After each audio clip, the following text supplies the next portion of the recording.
G'day, mate. 40 here. I was just looking at the New Yorker, as we're all wont to do, early on a Wednesday afternoon. Headline: How 10 Middle East conflicts are converging into one big war. I mean, this is an awesome story. I mean, this is the type of thing that I got into journalism to do. The United States is enmeshed in wars among disparate players in Israel, Iraq, Lebanon, Syria, and Yemen.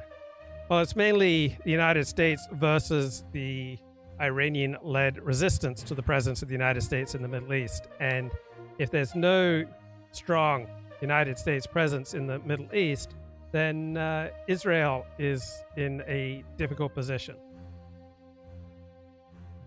The United States has been launching attacks in the Middle East on the Houthis. So we've got confrontation there. We've got Israel preparing to invade southern Lebanon. Right, we've got various NGOs saying a military response to Houthi attacks may have symbolic value for Western nations and may curb certain Houthi capabilities, but will have overall limited impact. So the United States doesn't just do things to actually accomplish good, they do things to create symbols to show that they're really on top of things, that they're going to stand tough, that they're not going to allow for aggression. So the Yemeni rebels are buoyed by popular support for siding with Hamas in Gaza. All right, this is overwhelmingly popular among Arab nations and among the Persians in Iran. And the Houthis have gained lopsided leverage over international commerce. So 15% of the world's seaborne trade passes through the Red Sea and the Suez Canal. And the Houthi attacks have only accelerated since November 19. Their attacks are affecting 50 nations. And it may make us look tough to be going to war with the Houthis, but does it actually do anything, right? Is the world a safer place because of these attacks? So it's figuring out questions like this that led me to journalism. So it was in 8th grade that I seized on, this is what I want to make my mission in life. Until then, I was kind of preoccupied by running marathons. I finished 5 marathons when I was about age 12. And then I developed knee trouble, and so I was looking for a new way to become great. And so I just seized on journalism. I thought, this will be awesome. I'll go out into the world, and I'll try to make sense of the world, and it will be an all-access pass. All right, I was unlike the smooth, sophisticated man that you see before you right now. Back when I was 13, 14, I was a little bit socially awkward. Right, I wasn't in the lowest rung in popularity, but it wasn't in the highest rung. I was kind of in the middle rung of popularity, and I wanted to rise in social status. And I thought, wow, nothing like an all-access pass to the world around me. That would be a great way for me to apply my skills, right? What I'm good at. I'm smart. I like to read books. I want to figure out what's going on. And it will get me out of myself and my awkward, somewhat solitary habits. I'll have to go out into the world and mix, and I'll have a pass, all right? I'll have a press pass that when they go to all sorts of places and talk to all sorts of cool people and be, a bystander to history. I'll write the first draft of history, so it seemed like an influential, important, high-status, exciting profession. So this was 1979, 1980, when I decided, I'm going to make journalism. That's going to be my thing. I'm going to dedicate my life to creating great reporting. And it would be a way that I could kind of manage my insecurities and my weaknesses in my social armor. Because with this press pass, right, this all-access pass to life, it would kind of act as a shield. Right, I'd have to go out into those parts of life that I wanted to penetrate, and I'd have a legitimate reason for my penetration. All right, I was sent here by the news. Yeah, my knees were giving me trouble, looking for this new opportunity to express myself, and I seized on journalism. And journalism had some advantages. All right, journalism's mentioned in the First Amendment. All right, the government shall not abridge the First Amendment right of the people, right, to express themselves. And so journalism is one of those rare professions that has constitutional protection, right? It's not like being an Alexander Technique teacher, right? Being an Alexander Technique teacher has no inherent legal standing, all right? Lawyers have particular legal standing, doctors, right, dentists, accountants, all right, they all have professional societies and various levels of legal standing, but there's no particular special legal protection for Alexander Technique teachers. So therefore, Alexander Technique teachers tend to be fairly insecure because our work doesn't have special legal standing. And the writings of our founder, F.M. Alexander, contain a great deal of, racism. And it's kind of embarrassing that the Alexander Technique was developed by a racist. All right, that kind of lowers your status and makes the profession a little bit awkward. So journalism has its own weird things as well. All right, so the ethos of the journalist is to be independent, to stand, above and beyond economic pressure and government pressure. That's kind of the goal. Just like I think in every man, there's this yearning to be free. All right, I think men resonate with freedom. So I sometimes have dreams, very positive dreams, where I'm covering the San Francisco 49ers like I used to in the mid-1980s for Cahill Radio. And the 49er coach, Bill Walsh, calls me into the huddle and he says, I want you to carry the ball here over the goal line. And the offensive line makes their blocks and I just run through and I score the touchdown in my dream. So like running through obstacles to freedom, I think that's just a part of being a man that that most of us just resonate with. I just love the whole idea of an open road, right? Have time, have money, have a car, and just go hit that open road. So journalism is unique in some ways, just like every profession has claims to uniqueness. But I was reading a book, All the News That's Fit to Click, How Metrics Are Transforming the Work of Journalists. And journalism is essentially judgment about what matters. And what journalists create is the primary way that we understand the wider world around us. Right? We get it from the New York Times, from network news, from radio, from magazines, from TV news. This is how we understand the world around us. And so journalistic judgment, informs the picture of the world that we receive. Now, we don't have to necessarily buy into the particular hero system of journalists, the same hero system that made Russiagate the single most important news story in America from 2016 to 2019, and George Floyd's death in late May of 2020, the most important story for the summer of 2020, along with COVID. Right? Have to buy into the particular hero system of journalism, but it's ubiquitous. It's all around us, and it's the single most influential thing that informs how we understand the wider world.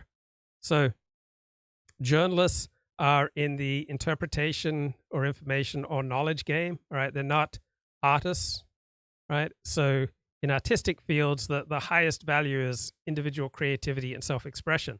But journalism's highest value is essentially judgment, right? The ability to quickly absorb, to decide between, right? To adjudicate between and publicly communicate complex and conflicting sources of information. So journalism is one of those weird cases of cultural production where its practitioners operate according to a set of normative rather than artistic commitments, right? According to a notion of right and wrong. That's why journalists come across as though they believe they have this holy mission. Right? They conceive of themselves as a priestly class, right? So unlike artistic fields of cultural production, the news media pursues its autonomy to advance public interests, right? So journalists see what they're doing as essentially in the public interest, and therefore that gives them a certain level of confidence. So Dennis Prager sees that what he is doing is in God's interests, right? Dennis Prager feels that he's out there essentially talking for God. And so that imbues you with a great deal of confidence. Dennis Prager, right? Imagine that you're out there as God's spokesman, right? That's going to give you a lot of confidence.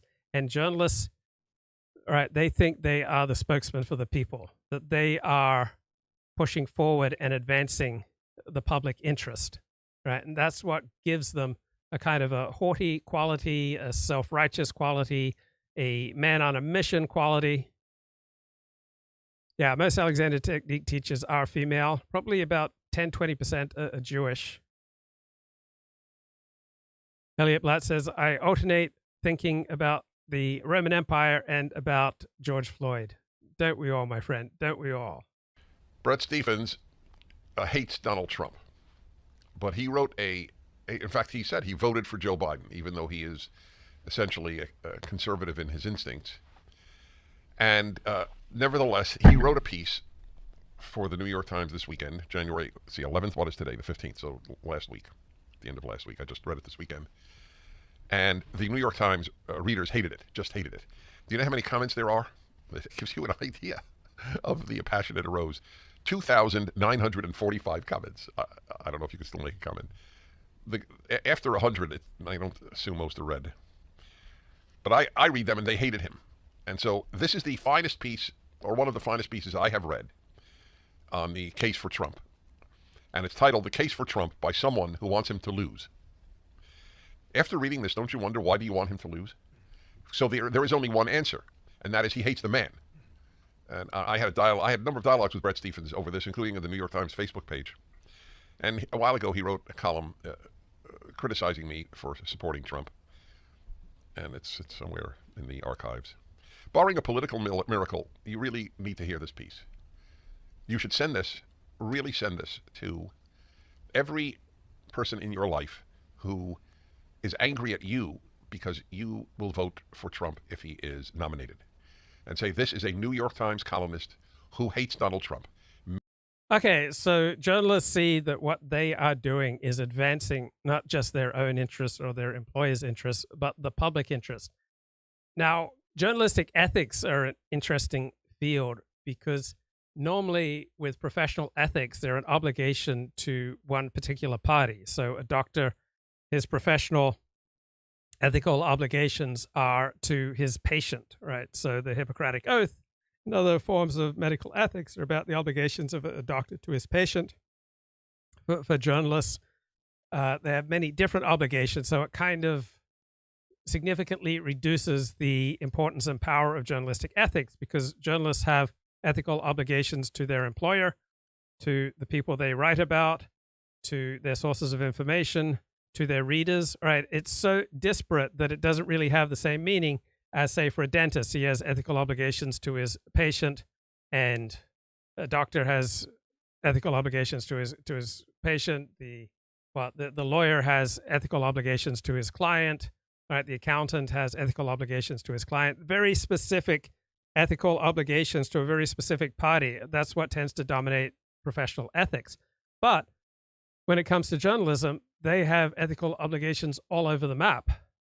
And so it's not nearly as clear-cut as normal professional obligations, all right? So how do you weigh up your obligations to your reader versus your obligation to the topic, all right, the subject of your article versus the people that you turn to for information? So Jared Bernstein, the son of Carl Bernstein, he probably called me about 4 times. I called him back. He wanted to tap me for information. And I responded, gave him like 4 different interviews, but he didn't feel any ethical obligation to me. So normally when a journalist contacts me for information and interviews me, right, they then follow up when their article hits print and say, oh, hey, Luke, didn't have the space or wasn't able to fit you in, or I quoted you here. Thank you for your time. But Jared Bernstein, he didn't feel any ethical obligation to a source of information. All right. So it would make sense, right? A journalist may very well put his highest ethical priority to his reader or to his profession or to his employer or to advertisers, right? Or to the subjects that he's writing about or to his sources of information. There are just so many ethical obligations in journalism that it just doesn't have the same specificity of normal professional obligations. Now, you can get a sense of ethical journalists, all right? People who, follow norms, who follow a series of obligations, right? If people write under their own name, usually the feedback that they get for what they produce, right? I'm standing before you, Luke Ford, that's my real name, right? The feedback that I get will usually be largely sufficient to incentivize people to behave in an honorable way. Because if you get sued, it can be an absolute nightmare. Donald Trump seems to be able to handle it, right? He's got all these civil and criminal lawsuits going on against him, and he just carrying on. But for most people, it just ruins their life, right? They're unable to sleep. They worry. They lose weight. They spiral downward, right? Many people can't handle being the subject of litigation. So if if you speak or you write publicly under your own name, you'll usually get sufficient information and feedback that will keep you in control because of the consequences. Or another shorthand for the ethical obligations or the common sense obligations of the live streamer in particular, for example, is to think about what would your mother say, right? What would your family say? What would your best friend say about what you're saying and doing? What would your biggest enemy do with what you're saying online? And what would your boss say? What would an attorney say if he saw the possibility to sue you and to make money for what you're saying online? That will usually have a sufficient chastening and disciplining effect to keep one in line. So normally in artistic endeavors, right, the highest ideal is to follow your own creativity and self-expression. But in journalism, right, journalists see themselves as primarily advancing public interests. So artistic workers want aesthetic autonomy. Journalists primarily seek professional autonomy, right? The ability to practice their work according to their own values and with insulation from the wider world and the market.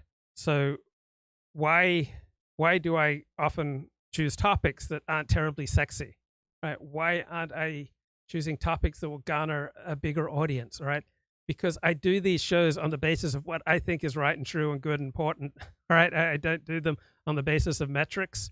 I don't do them on the basis of what I think will go viral. I don't do them on the basis of what the audience says it wants to hear, right? I come from that journalistic background and it still informs what I want to do. It's this kind of haughty, priest-like idea that I know what's in the public interest and I am going to deliver something that's in the public interest. And I'm not going to be swayed by people who want me to do sexy viral topics. All right. I'm speaking here from the public interest. Remember when I was going to Sierra Community College, I was in journalism class and we were going to put together a newspaper for my community college. And there were women who had ideas about bringing horoscopes into the newspaper or advice columns, relationship columns. And I said, well, we need to decide what type of newspaper we're going to produce. If we're going to produce a highbrow, serious newspaper, then we're not going to have horoscopes and advice columns. On the other hand, if we want to go lowbrow, then yeah, we can have all the advice columns and relationship columns and horoscopes that we want.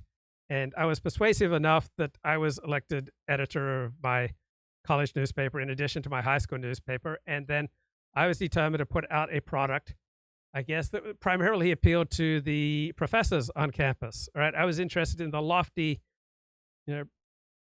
big brain ideas. And so I was interested in interviewing professors and administrators and writing articles that these smart, accomplished people would be interested in. And the advisor said, we need to do more stories of interest to students. But I wasn't particularly concerned with what the public wanted. And that's how the New York Times operated. Joseph Lelyveld, the late editor-in-chief of the New York Times, recently died. And he took great pride in putting articles on the Bosnian War on the front page of the New York Times, even though he knew that overwhelmingly, right, his readers were not particularly interested in that topic.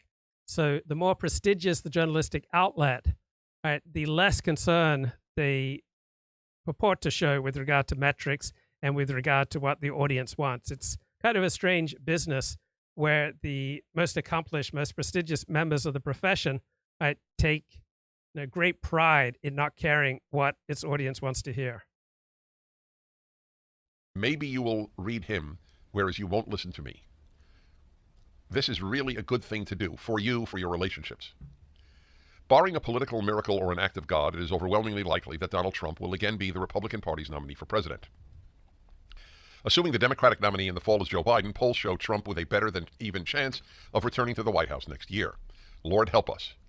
What should those of us who have consistently opposed him do? And he has. He has consistently opposed Donald Trump.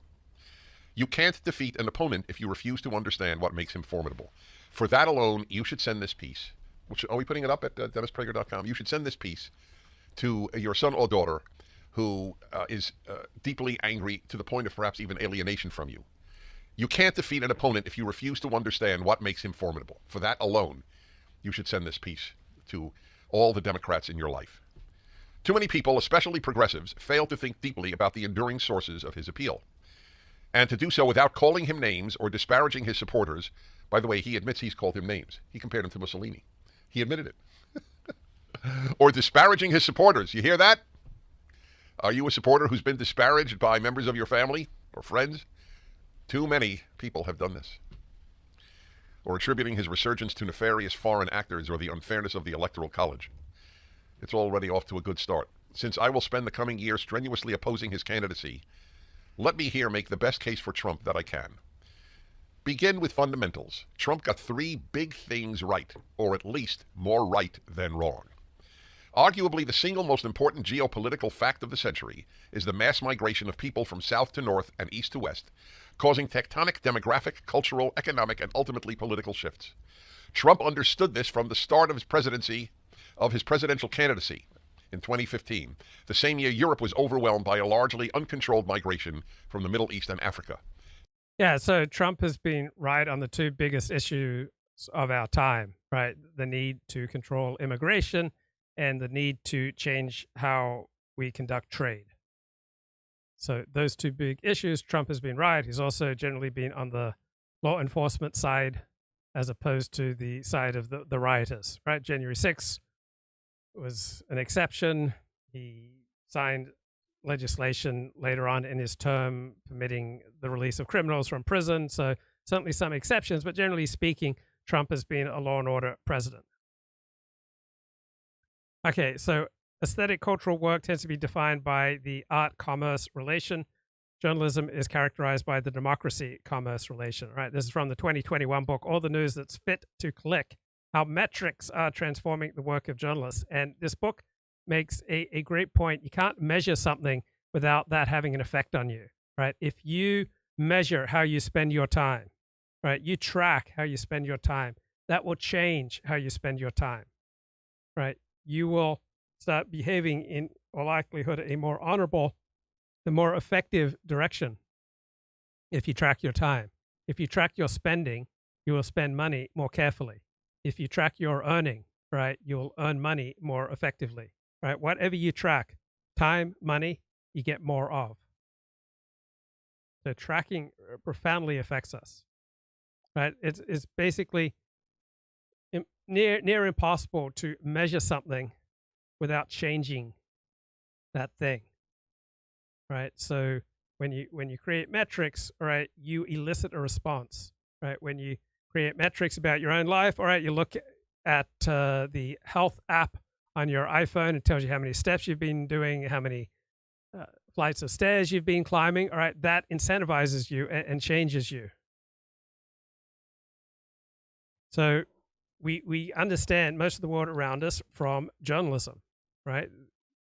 Music, TV, books, and journalism, these are all carriers of meaning. And journalism is about the most powerful cultural industry in this regard. It's, for many people, the primary sense-making practice of modernity. It's through the news that we encounter politics, leading political figures, other powerful figures, right? We develop a sense of empathy or antipathy toward people in different life circumstances. We learn about and make sense of current events that are outside of our immediate observable environment. And we develop an understanding of what are the most crucial issues animating public life. So journalism's history in the United States is a history of a group of workers trying to become professionals, right? They want to professionalize what they're doing. And why do people want to professionalize what they're doing? Just like why do people want to live a religious or a traditional life? Because the world is a big oozing mess. The world's a big confusing mess. But we have a desperate need for meaning and order in our lives. And so to construct meaning, to construct order, to construct the sense that we are striving for what's heroic, right? We develop and we sanctify and we pay great attention to boundaries between things like that which is pure or clean and that which is dirty, between the heroic and the cowardly, right? Between the special and the mundane, between the holy and the secular, right? That's a great way, and it happens in every society. That's how we largely develop meaning in our life. We make dramatic differences that may otherwise just sit there. Let's have a look at the chat. 40, bring your Julie on the show, bro. Democracy dies in darkness. How long before Prager talks about himself in his ethics. Journalists protect our democracy. Many miles on that Martha McCallum would still, yes. Okay, this is a very highbrow show. All right, so the history of journalism, right? Journalism is a pretentious word, right? I use it because that's the word that's used to communicate this profession. But I understand it is a pretentious word. As he said, a nation without borders is not a nation at all. We must have a wall. The rule of law matters. Many of Trump's opponents refuse to see virtually unchecked migration as a problem for the West at all. The lines in this piece are just so true. Many of Trump's opponents refuse to see virtually unchecked migration as a problem for the West at all. I would go further. Liberals don't see it as a problem. Progressives see it as a great thing. The more the West stops being the West, the more progressives, today's communists, like it. How a good society produces people like this, that's it. Okay, he's about to talk about ethics. Okay, so history of journalism, all right, pretentious term for reporting. All right, it's a history to try to establish itself as a profession. Why do groups want to establish themselves as professions? To distinguish themselves from competitors, to establish more prestige, influence, and income for themselves, right? Doctors do this, dentists, lawyers, right? Every profession does this. And so the history of the attempts to make a journalism profession in this country essentially attempts to develop independence from both the state and the market, which for normal journalists, these two entities are viewed as corrupting influences on editorial freedom and journalistic integrity. And so Orthodox Jews have all these practices to create a holy life, to distinguish between the sacred and the mundane, distinguish between Jew and Gentile, male and female, adult and child, between that which is pure and clean and that which is, impure and disgusting.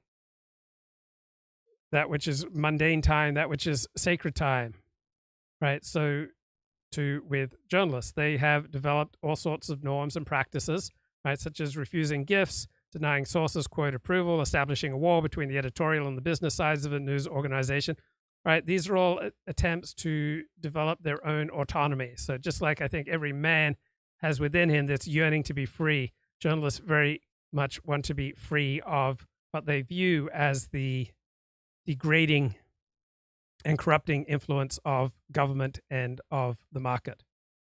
But autonomy from what? What keeps journalism alive, changing, and growing is the public nature of journalists' work.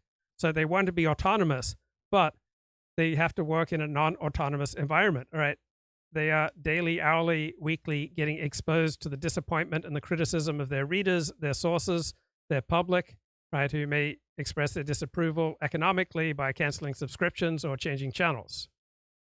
So here is a key insight from a 1979 classic by sociologist Herbert Gans, who wrote a book, Deciding What's News, that journalists had little knowledge about the audience and they rejected feedback from it, right? But even back in the 70s, right, journalists weren't particularly interested in letters to the editor.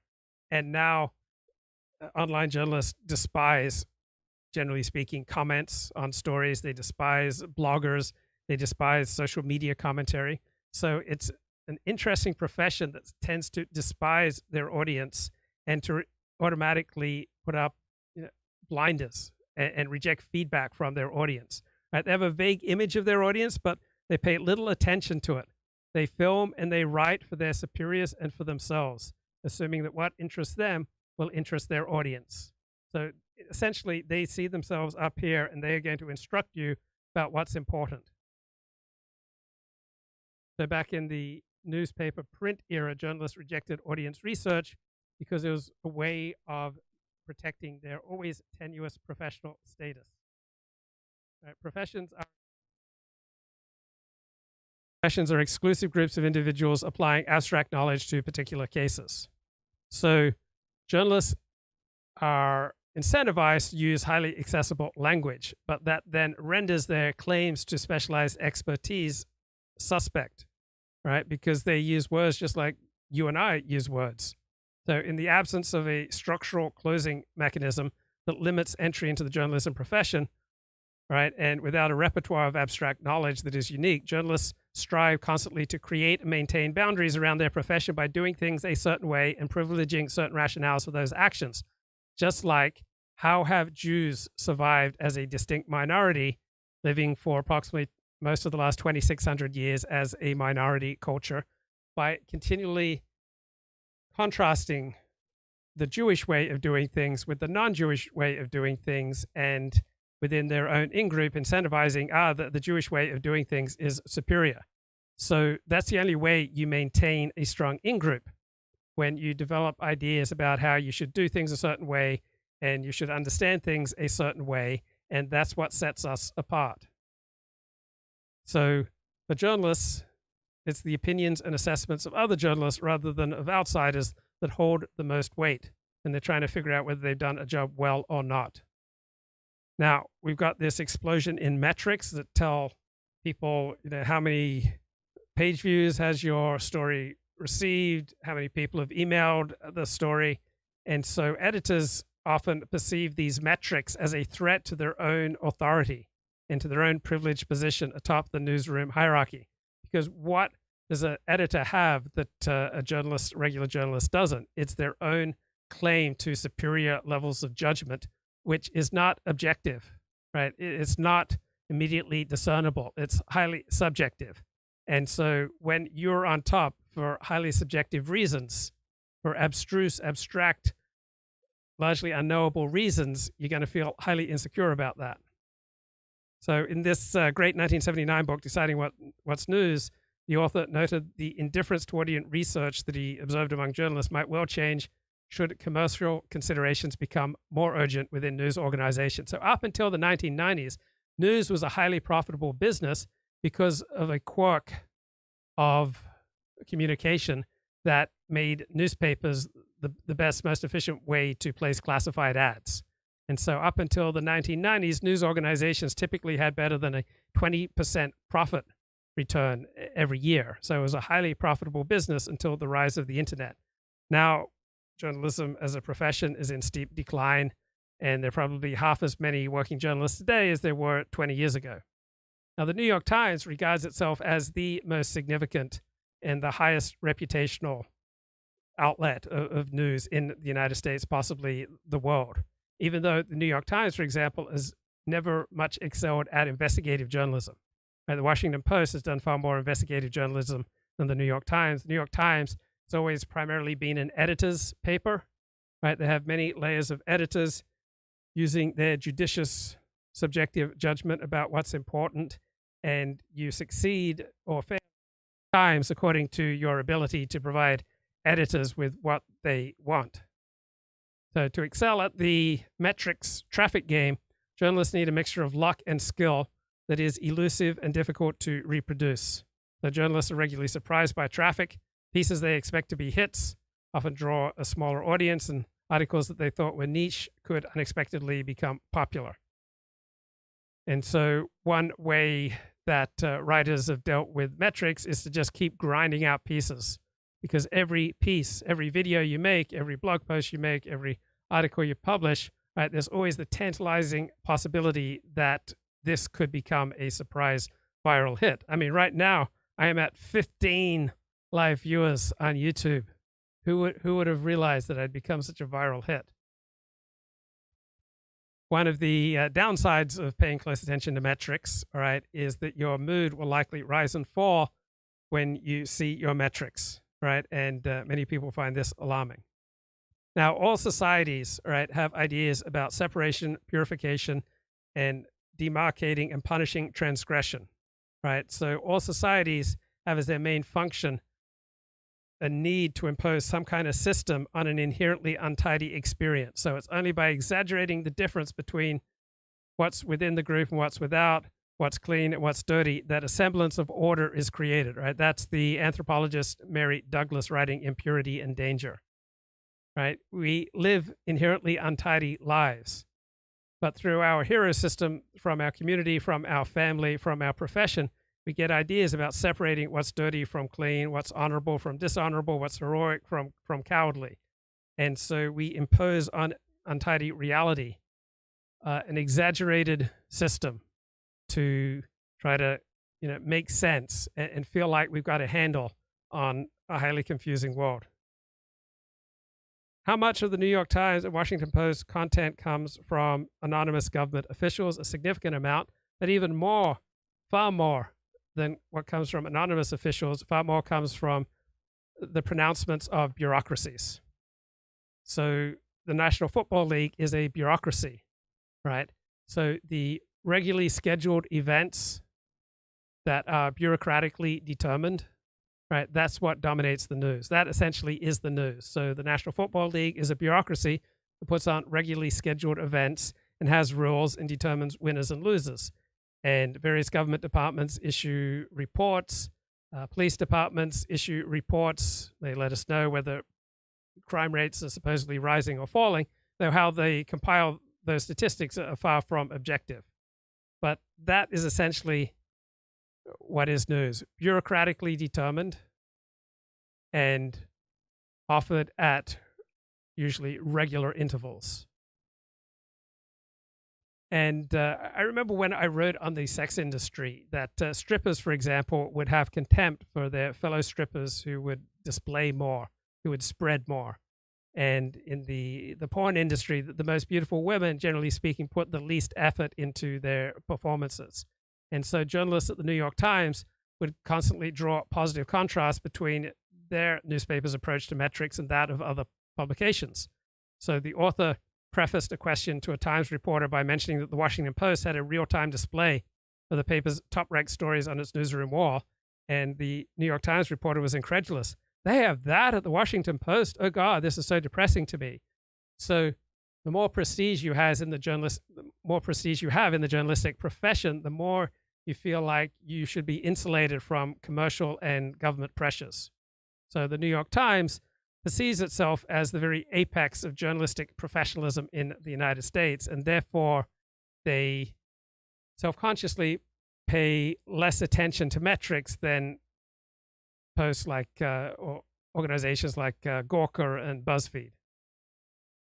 But even Gawker and BuzzFeed also like to distinguish how they deal with metrics. So everyone has strong incentives to try to picture themselves and their organization in a world that puts them on top and everyone else in second place. So many Gawker staffers would regard BuzzFeed and its editorial approach as essentially clickbait and cheap viral crap. But BuzzFeed emphatically rejects this characterization, and they published a post in 2014, why BuzzFeed doesn't do clickbait.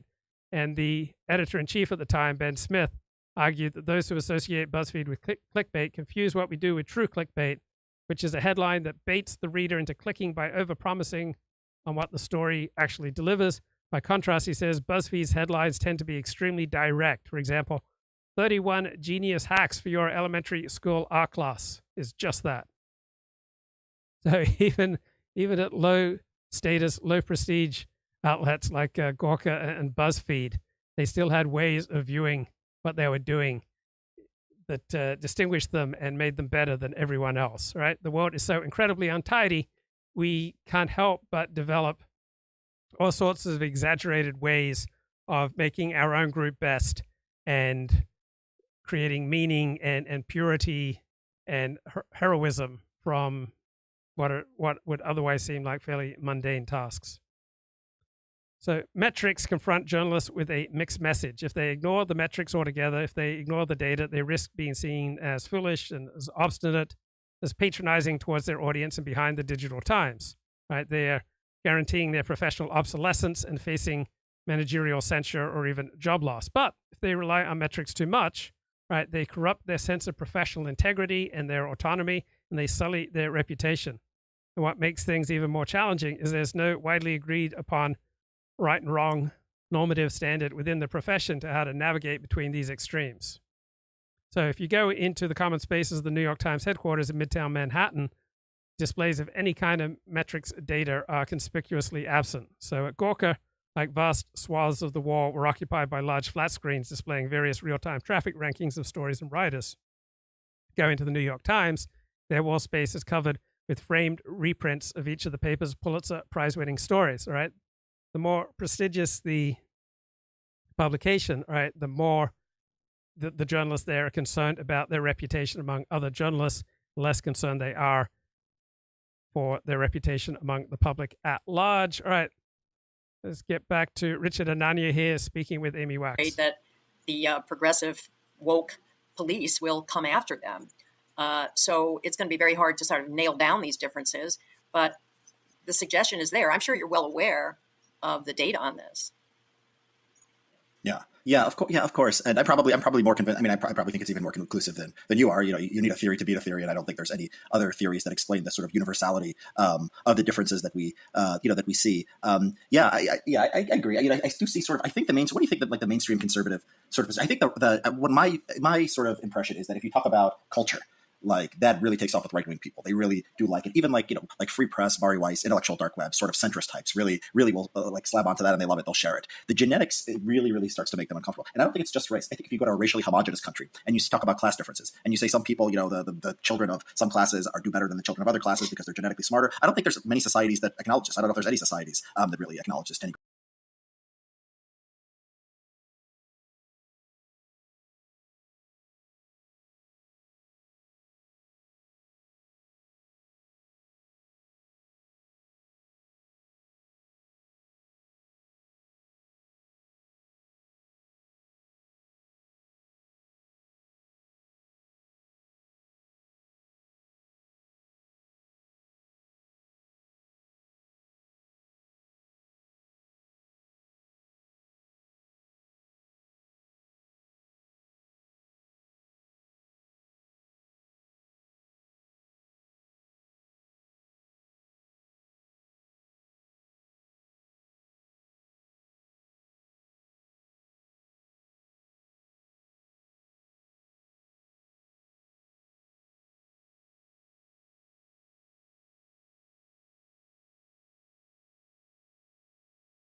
outlets, right? They've very strategically used metrics on a much more limited basis to try to get their workers to do what they want.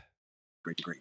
And so like, it seems like it is really an uphill battle to just get anyone into genetics. Even if we didn't have these racial divisions in this country, it would still be hard just because people don't like it. People don't like the sort of deterministic nature of it. Yeah, no, I can't disagree with you. I absolutely can't. I mean, I do not know how to get people to not just accept, because accept is, pretty far along, but even think about this, right? To even think about, I mean, the fact that we're having this conversation and doing this podcast, I mean, this just marks us out as really dangerous and evil people, I think, that we would, talk about this at all.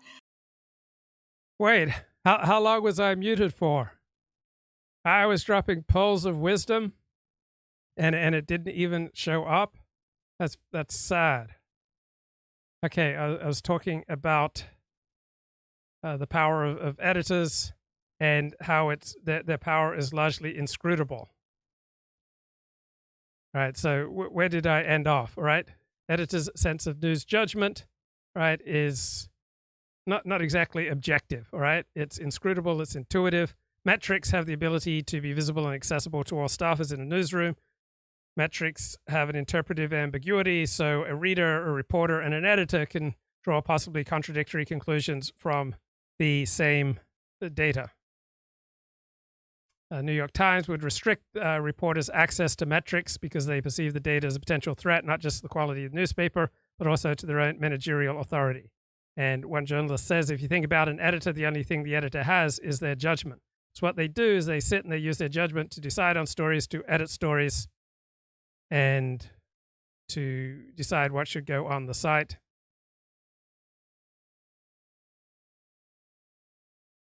And though New York Times editors would generally withhold systematic access to metrics for many years, they would strategically disclose particular data points to reporters when they wanted to accomplish a specific goal. Okay, big picture. Okay, the summary of this stream. All right, the world's a big oozing mess, but to create meaning and order in our lives, we develop and we sanctify these boundaries between what we see as clean and unclean, between what we see as heroic and cowardly, to give meaning and purpose and heroism to what are otherwise fairly mundane choices. So I just read a 2023 book by Washington Post journalist Taylor Lorenz called Extremely Online: The Untold Story of Fame, Influence, and Power on the Internet. And she begins with this blog called Socialite Rank. It came out in 2006, and it would rank the top socialites in New York City. And it just created a massive firestorm among various socialites who were trying to push their way up the rankings of this website, Socialite Rank.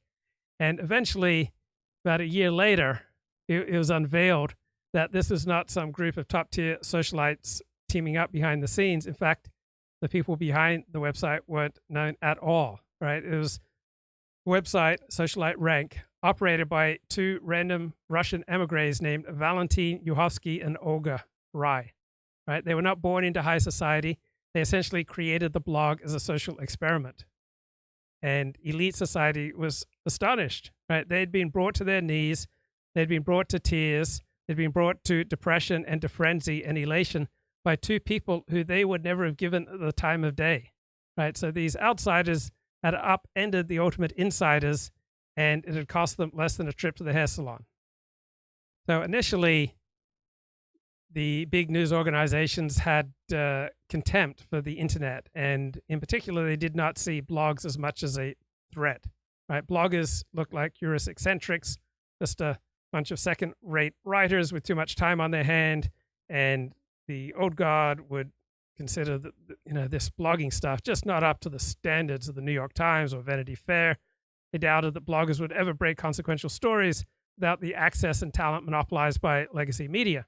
But then bloggers like myself came along, breaking important stories. Matt Drudge, other bloggers became unavoidable. And so Matt Drudge essentially became the most powerful force shaping news agendas, because journalists from about 1997 until, well, probably 2016 were just constantly refreshing the Drudge Report and getting tips and getting a sense of what was important in the news world from this one man's blog.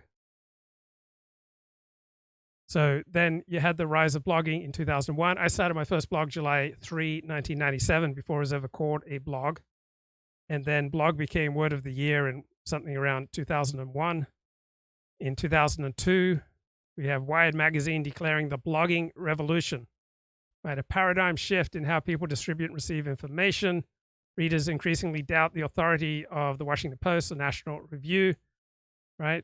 They know that behind this grand curtain are fallible writers and editors who are no more inherently trustworthy than a lone blogger who has earned a reader's respect. And that's correct, right? If something is true and profound and important, right, it may not matter very much whether it comes from a lone eccentric blogger or from the New York Times. So blogs offered readers everything that the legacy media couldn't. They revealed what writers really thought, and blogs enabled real-time interaction between writers and readers through comment section. And so you had the rise of the blogs. Bloggers ascended from the nosebleed seats to the front row with such alacrity that a long-held social code among editors, one that prizes position and experience above outward displays of ambition or enjoyment, has been obliterated. That's the New York Times in 2009 writing about fashion bloggers. I get a little bit more here from Amy Wax and Richard Hanania. But I just am wondering about the post-woke world. And, how are we going to get to a stable post-woke world in which the people who, have achieved and are tested and shown to have achieved are the ones who are elevated by and large? I mean, of course, it's never perfect. The meritocracy is never perfect, but, it works pretty well, more or less. Take something like air traffic controllers, right?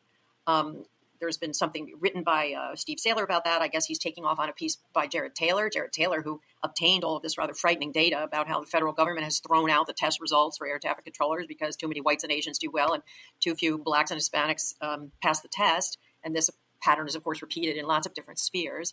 But for air traffic controllers, that's, when we all really get nervous because if we don't have the best air traffic controllers, as they like to say about, COVID, people will die. Yeah, let's have a look at Twitter. James Lindsay, an academic, writes, it's time to overturn Griggs versus Duke Power. Right, that was the Supreme Court decision that ruled that any employment test that had different results for different races was illegal, right?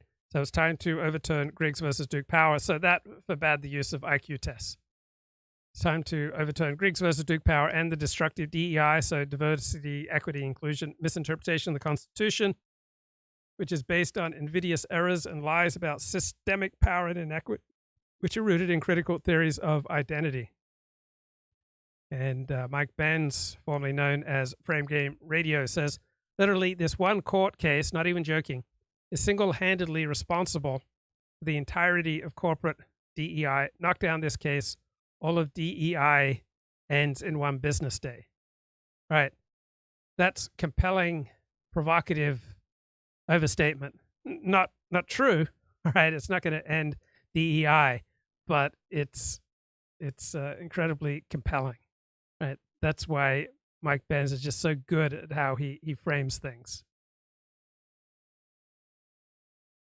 So I don't know if you remember about 10, 12 years ago, you had all these laments in the mainstream media that blogging was going to mean the end of mainstream media. Well, it didn't exactly happen. So you had journalist Jonathan Rauch, who published a book on the case for gay marriage. He writes on Andrew Sullivan's blog back in 2011, this is the blogosphere. I'm not getting paid to be here. I'm here to get incredibly famous so that I can get paid somewhere else. Well, that's not the only reason people write blogs, to get famous so you can get paid to write somewhere else, right? It's just an inherent part of the human condition to want to share things that you learn or know or question with other people. And blogging is just one communication mechanism, just like a cell phone or a fax machine. And so Jonathan Rauch says the average quality of newspapers and published novels is far, far better than the average quality of blog posts, and let alone comments. Yeah, that's true. But there are plenty of superb blogs. Right? This is why people pay for newspapers and novels. Right? Payment is a filter and a pretty good one. And the blog is bringing in new content, is displacing better content by destroying the business model for quality. He says there are inherent problems with the blogosphere as a medium. Lack of a payment model militates against professionalism and rewards noisiness. And he says that the blogosphere is the single worst medium for sustained and grown-up reading and writing and argumentation ever invented. So Jonathan Rauch, when he wrote this, what was he, like 60 years old? Yeah, so he's now 63, but he looks much older than his years. Gosh. Looks so incredibly decayed. But he's absolutely outraged by the blogosphere. Like many mainstream journalists, thought it was going to be the end of journalism. And Andrew Gelman is a professor of statistics at Columbia University. He operates a blog, andrewgelman.com. And he's got some pretty good comments back in 2011.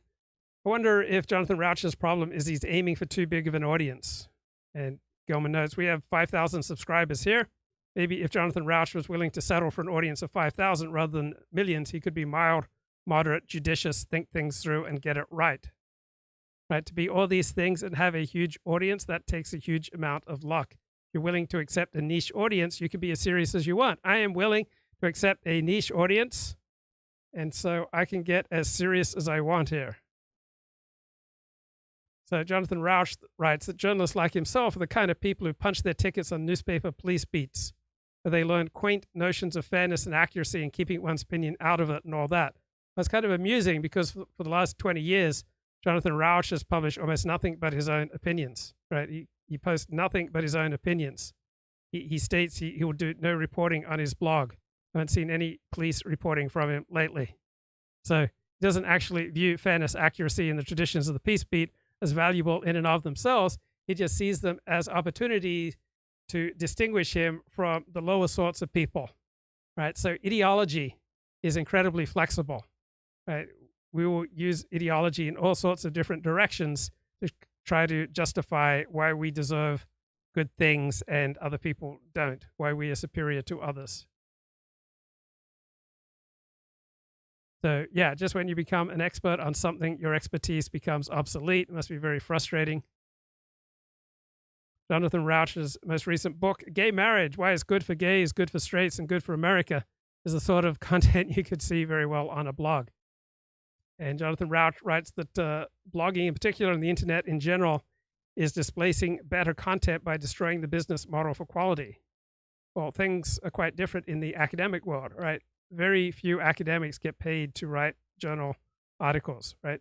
Academics, by and large, do not get paid to publish in academic publications, right? Academics do it for free and always have, right? Academics get paid to teach and to do research by their universities, and publications can indirectly help make us money, right? If you publish an important article, can help you get a research grant, but no part of the academic system requires the readers of academic work to support it, right? If every journal were to become free and online overnight, right, academic writing would proceed just as before. So this argument that paid writing is just inherently better than free writing doesn't apply in the academic world. So journalists see their calling as a holy calling, as a priestly calling, because they have their own hero system.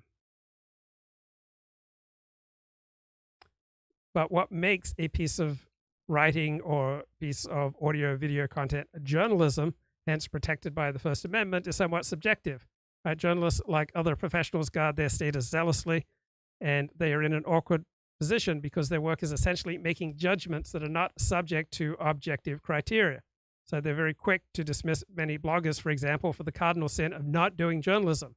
The primary critique that I would receive in countless journalistic profiles of my blogging career was that it was not good journalism. There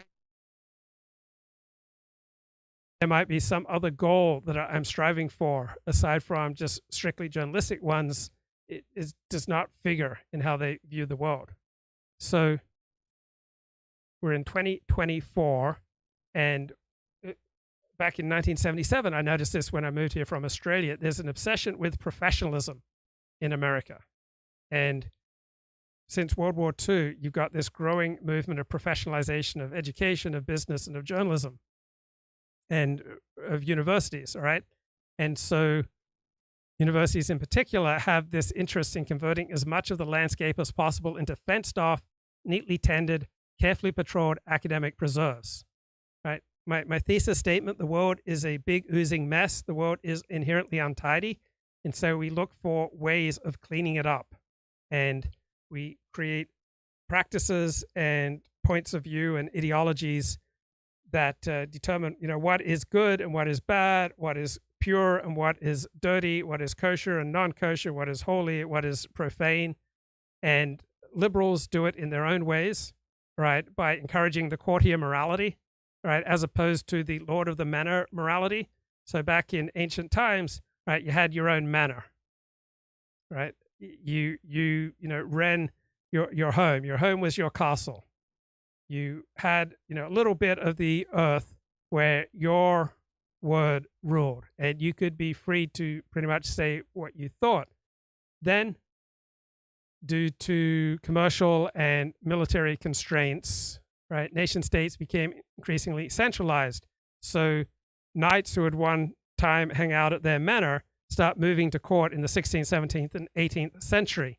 And to survive and to thrive at court, they have to develop skills that are very different from the ones that you need to rule your manor.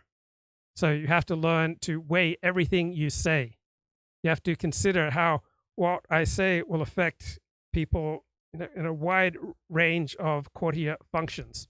How will it affect the king and the prince and the queen and their assistants and the princes and the nobles and the administrators and the merchants, right? You have to start learning to weigh every word. And so one difference between conservative morality and liberal left morality is the difference between Lord of the Manor morality, which is trad morality, which more coincides with conservative morality, and liberal left morality, which is courtier morality, where people learn to carefully weigh everything they say, and more of life becomes professionalized, where you're expected to distrust your immediate inclinations and to rise above them and to essentially transmute the Protestant ethic where faith and orientation of your heart towards God, right, is supposed to direct all of your behavior. So in the traditional world, there were holy spaces and unholy spaces. But with the Protestant Reformation, like all of the world was supposed to become a holy space where you're supposed to direct yourself towards God and develop a relationship with God that would then inform everything you do. And if you don't act in a godly way, then it shows that you are not truly saved and that your salvation is in peril and that you're not really connected with God and you're not one of the good guys. And that's similar to the modern liberal left notion where all of your speech should be disciplined. All of your words and behavior should be carefully weighed up so that they, cause no harm and no offense to a wide diversity of people, right? It's the extension of courtier morality. So traditionalists or Orthodox Jews, right, have their way of fencing off, tending, and carefully patrolling vast parts of life to determine whether it's kosher or non-kosher, holy or profane. Liberals, the liberal left, have their own way of trying to fence off, tend, and carefully patrol much of life so that the smooth, manicured green lawn of science, for example, might replace the wild, sweet meadowgrass of common sense. So we have this steady move towards professionalism, which does not strike liberals as particularly political, but this professionalization is just another expression of liberalism's ordering impulses and monkish virtues, right? This is courtier morality, right? And to maintain their dominion, liberals must discredit knowledge that originates in embodied feeling, right? Traditional loyalties, for example, to blood and soil, or people who cling to guns and religion, right? This must be discredited, right? This non-explicit engagement with the world, this is dismissed as mindless habit and reflex. It's just a bunch of lax and disorganized folkways that should be transcended by using the strategic, disengaged, buffered power of reason to elevate ourselves into courtier morality. So conservatism, by contrast, is a dissident culture, and it comes from a place of weakness, right? The elites of the dissident culture cannot begin to match in numbers or influence those who occupy the commanding heights of the dominant culture, the professors, the journalists, TV and movie producers, and various cultural entrepreneurs, right? The liberal left dominates almost all of our institutions. It holds the high ground in culture.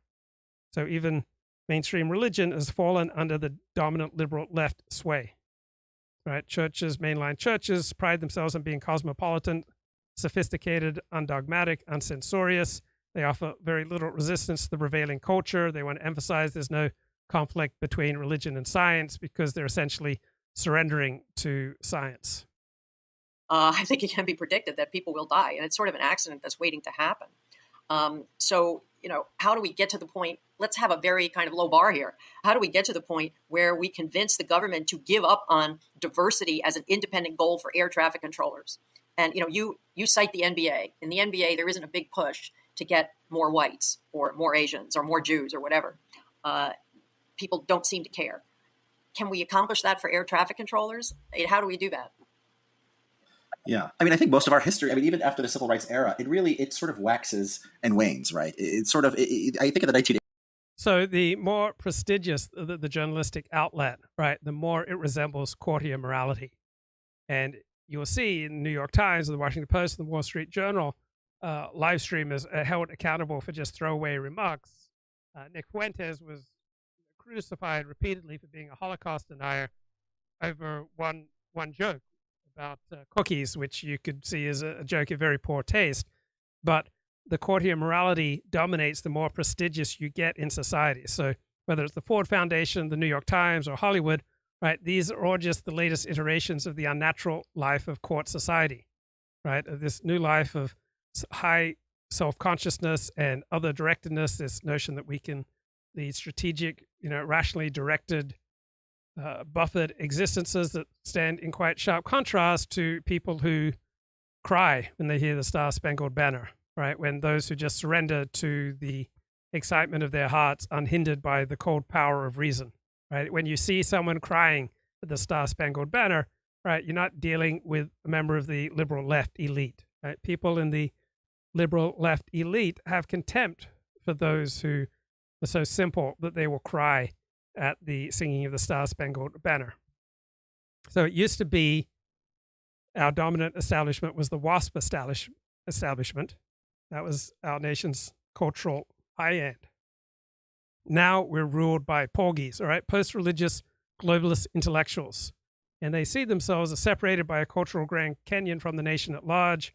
You've got Harvard, New York Times, Boston Symphony, science, technology, iPhones on one side, and then you've got guns, churches, and NASCAR on the other. So when Donald Trump was elected in 2016, all right, this post-religious globalist intellectuals were just absolutely shocked because nobody they knew could even conceive of voting for Donald Trump.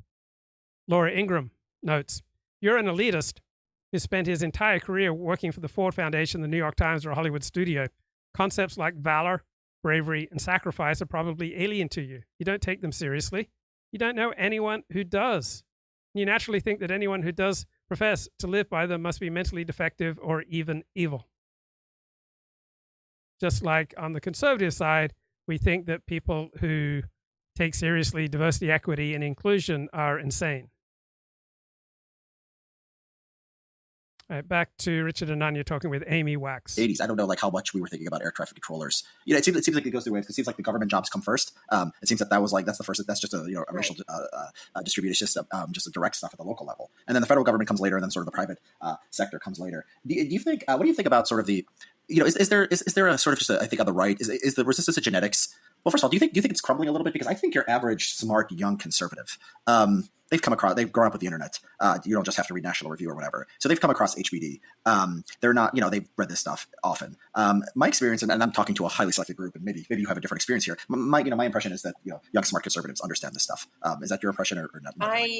We live in a very rarefied world because the young smart conservatives, who are overwhelmingly male, by the way, who are aware of this stuff, they're a very rarefied group. just throw that in there for That's modesty. true, though. I'm sorry to have to say it, right? Women really resist this. When I talk to students, well, in my university, which is an Ivy League university, the ones who want to learn from me, the ones who take my class, they're not necessarily conservatives, but they want to know about conservatism. They are curious. They have gotten red pilled to some extent. They lean right. And when I talk to them about this, which I don't do very much, it's really only 1 or 1.5 sessions of my year-long course where we talk about this stuff. They are, first of all, they know nothing about it.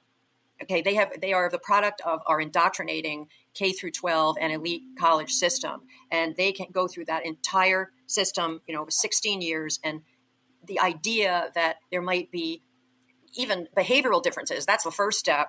Okay, they literally don't know that there are crime rate differences, or they think this is just some kind of right-wing conspiracy theory.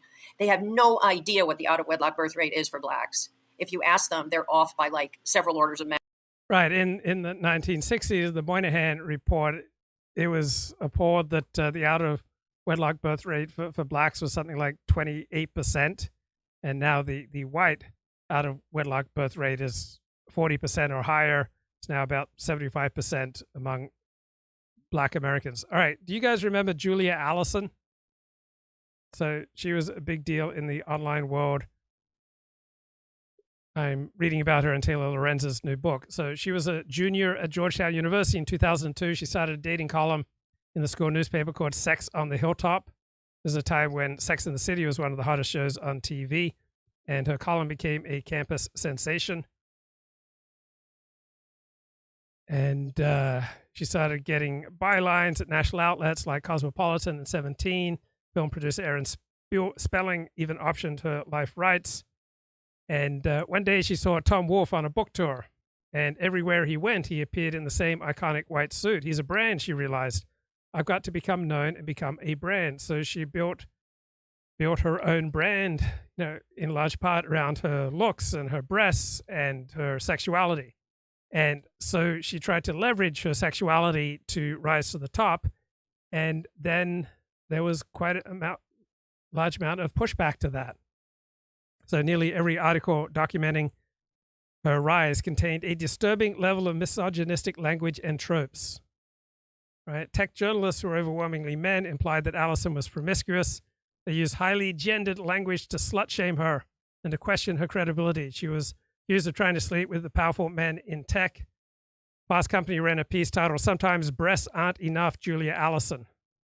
So why did she receive so much bad publicity? Because she was trying to leverage her sexuality and her looks to get ahead.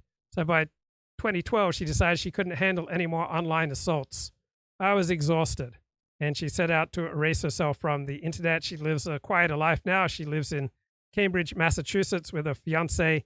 She's been accepted into a master's program at Harvard's Kennedy School in Leadership and Public Policy. But no introspection displayed in this book about how she may well have contributed to her own problems. All right. When we try to push our way up in the world, all right, we will be very likely to step on the toes of others and they will retaliate. So the best way to avoid this kind of blowback is to develop a mindset that you want to be helpful to other people, that you want to be of service to others, that you're not just out for yourself. And people sense that when you're eager to help other people, right? And they're much less likely to want to take revenge on you as opposed to when you're using your breasts and your sexuality and your good looks to try to aggrandize yourself, right? That's not a winning formula. Magnitude. Okay. When you tell them it's more than 70%, they are shocked and amazed and incredulous. What do they think the white rate is? I would think they're just in a bubble overall. They don't know. Okay. They study race, inequality, sociology up the wazoo, but they're never exposed to this stuff. Right. And the idea that there might be even IQ differences that are measurable. I had one very sincere, very intelligent student say to me, "Do you really believe all this IQ stuff? Like, do you really believe that there are these differences? And do you believe that they have any significance?" So what can I say to him? I said, "Well, do you think that some people are smarter than other people? I mean, let's start with the basics here. We have to really start with the basics here, right? The whole idea that some people are smarter than other people is one that they're having aversion to, even though their everyday common sense experience is telling them that. There's also a huge amount of cognitive dissonance because, you know, your day-to-day experience exposes you to the fact that there are stupid people and smart people. But in school, that idea is not just absent, but discredited. So, you know, apart from this tiny, tiny faction of sophisticated right-wing guys who are curious about HBD, I honestly wonder how many people are even aware of this stuff. I honestly do.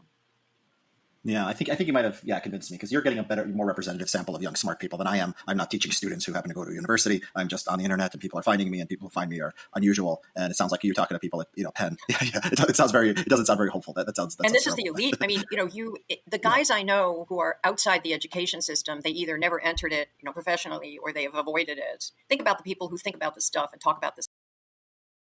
Okay, Elliot Blatt, what's going on, bro? Hey, bro, can you hear me? Yes, beautiful, beautiful. Looking good, bro. I'm out for a walk, man. You want a little tour of the, you want to see the walk, or who cares? Luke, I think the connection is not going to be sufficient, but so if I'm breaking up, feel free to tell me. Yeah, the audio quality is really bad, so maybe kill the video and let's see if that improves the audio quality. How's this? Is this any better? It's terrible. Why don't you come back in and let's see if. I'll come back another time. I thought it was worth a shot, but I didn't have anything terribly pressing. But this is always the problem with kinetic streams. I'll call in later. Okay, call in later. Okay, call in later. Or did you have one question or point that you wanted to? No, it was just kind of chit chat, so it wasn't terribly important. Okay, so it was like a test. It was more of a test to see if it was possible than anything else. Try coming back in and let's see what it's like. All right. Okay, blessings. Let's see if we can get Elliot back on a better connection. Stuff we debated, right? Coffinus. Well, Coffinus actually is now, ironically, at Cambridge University. Bo Weingard, this guy Warnke, who's written a book about intelligence. the people, most of the people who are on the internet debating HBD, they're not in the academy. Emil Kierkegaard, there's another example for you, right? The people in the academy, the whole world of formal schooling is the world that these young people are going to come up through, and what they're indoctrinated with through their schooling is what you're going to have to cope with. I mean, this is actually the broader challenge of wokeness in general, right? Which is very much the subject of your book. Okay, Elliot, let's try you again. All right, thank you. Is this any better? No, it's horrible. My God, it's the worst I've ever Hello? heard. What are you doing? Yeah, Something different? I'm out in the sticks. I'm out in the sticks. Yeah, I'm out walking in nature. So it's just a connection where I am. It's not very bandwidth. Okay, So have a let's good day, bro. try another time. Okay, bro. Okay, sorry, bro. Okay, we tried. Kids who come up through this propaganda machine, how can you move them away from these woke attitudes? I know you recently wrote about how you think Jews are going to become more conservative and Republican. I mean, boy, from your mouth to God's ear, I don't think it's going to happen, because these kids are being churned through our school system, our education system, right? And it takes a tremendous amount of independence of mind and kind of skepticism and almost rebelliousness to resist that. Though I wonder how much of the school, you have the school system, but you also have the internet. And I just think that maybe the average person is just maybe not reading the news on the internet. But young people are getting all their news from social media. Twitter is now basically a free-for-all. The race and IQ stuff is interesting because 10 years ago, before they really started messing with the Google results, you Google race and IQ, you get Richard Lynn in the maps. Yeah, Google used to be a really good source for information, but it's just become increasingly woke the last, 8 years? Ponia says, I find HBD people really disgusting. Losers always cry about their best, winners go home, and caught the prom queen. Yeah, press F for Blatt. I don't know. That was the worst audio quality I've ever heard from Elliot Blatt, and I was so looking forward to his insight. So I just finished reading a book by Edward J. Epstein. It's his autobiography. Edward J. Epstein died recently. This book's called Assume Nothing, Encounters with Assassins, Spies, Presidents, and Would-Be Masters of the Universe. So Edward J. Epstein was doing a master's degree, I think at Cornell, and he was looking for a topic, and he arrived on campus the same day that John F. Kennedy was shot. And so his political science professor, why don't you examine the organizational workings of the Warren Commission into Kennedy's assassination? And so with a letter of recommendation from his political science professor, he got to interview all the members of the Warren Commission except the Chief Justice, Earl Warren. And he had his master's thesis turned into a book. So he was incredibly successful from a young age. And in the course of researching his book on the Warren Commission, he interviewed Gerald Ford. And it was from Gerald Ford that he first heard the term political truth, right? That's where you fit the facts to political realities. All right, you take what's true and then you compromise it to fit political realities, political truth. And the Warren Commission was reluctant to rely on the FBI for its investigation. And one lawyer said, J. Edgar Hoover likes to close doors. I told Warren we had to reopen them.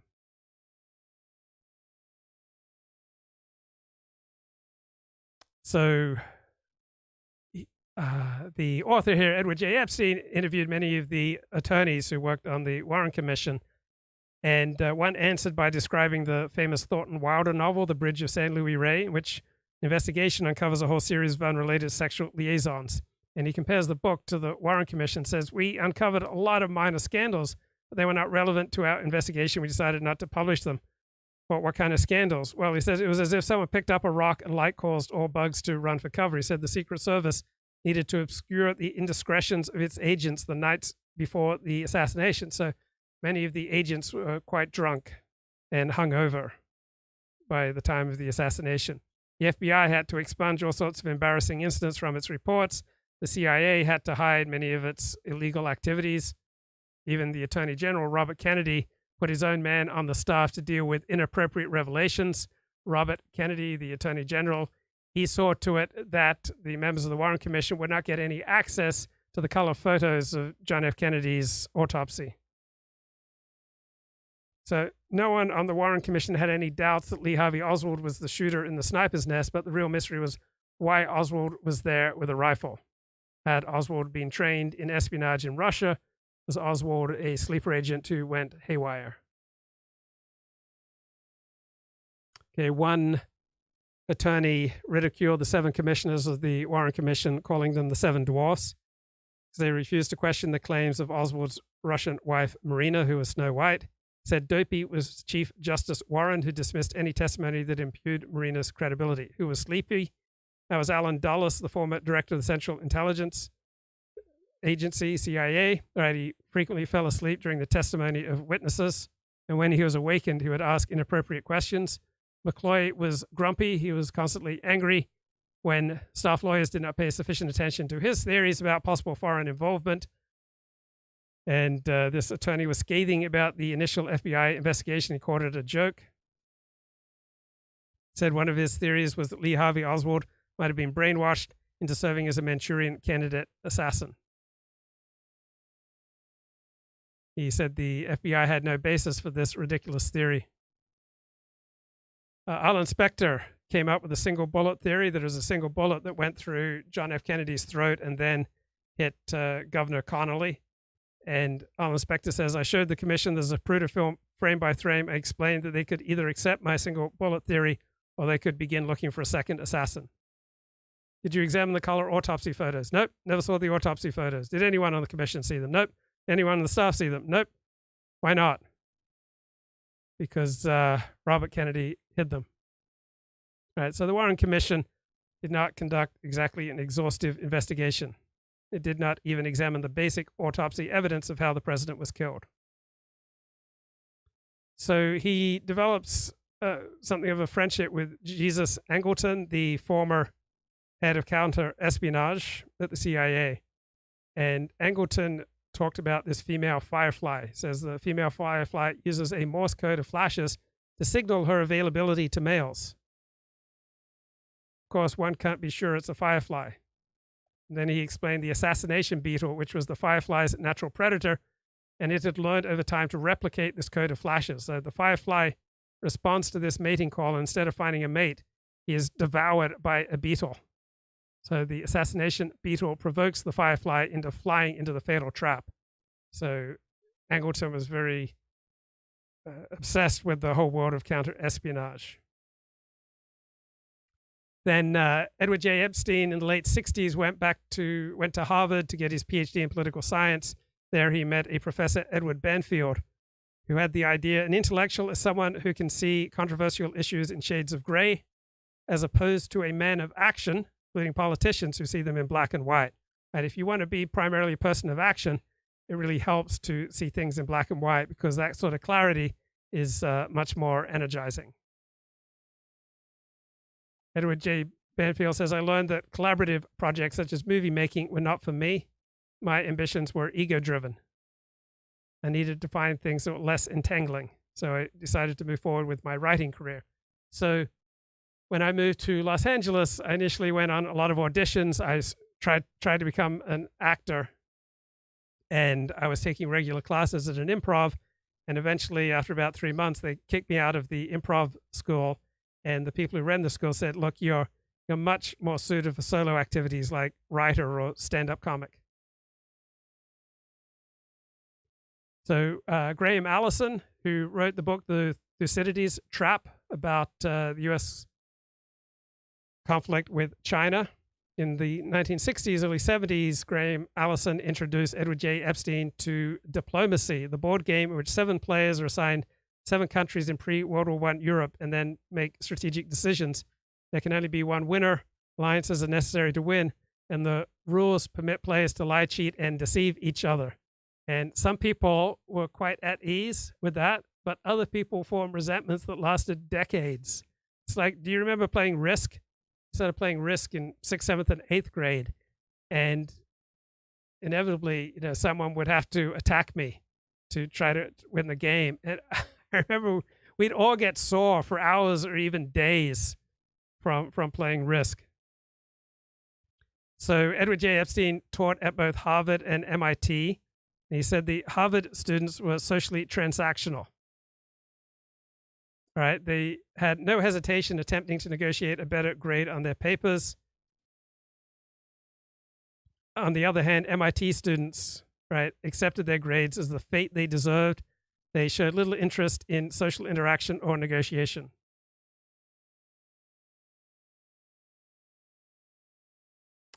He became friendly with Pat Moynihan, who eventually became a United States U.S. Senator from New York.